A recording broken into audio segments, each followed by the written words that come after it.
Social media platform X hack అయింది. దాదాపు 3 గంటలు ఎక్స్ సేవలు నిలిచిపోయాయి. దీంతో ప్రపంచవ్యాప్తంగా ఎక్స్ యూజర్లు తీవ్ర ఇబ్బందిని ఎదుర్కొన్నారు. ఒక్కరోజే 3 సార్లు సేవలు నిలిచిపోయాయి.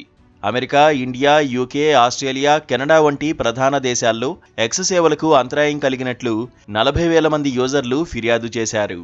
పదే పదే అంతరాయాలు వినియోగదారులను మరింత నిరాశకు గురిచేశాయి. ఎక్స్ నుంచి ఎటువంటి అధికారిక ప్రకటన రాకపోవడం యూజర్లను మరింత చిరాకు పెట్టించాయి.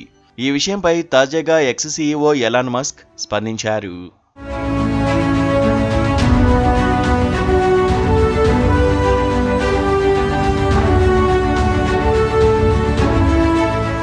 ఎక్స్ సేవల్లో అంతరాయానికి కారణం సైబర్ దాడేనని క్లారిటీ ఇచ్చాడు మస్క్. ఈ సైబర్ దాడి వెనుక పెద్ద గ్రూప్ లేదా ఓ దేశ హస్తం ఉంది.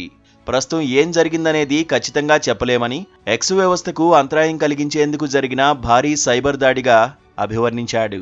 ఎక్స్ సేవలను తమ టీం తిరిగి పునరుద్ధరించిందని, ఇప్పుడు ఎలాంటి అవాంతరం లేదన్నారు. సైబర్ దాడికి పాల్పడిన ఐపీ అడ్రస్లు ఉక్రెయిన్ ప్రాంతానికి చెందినదిగా తెలుస్తోందని మస్క్ ఆరోపించారు.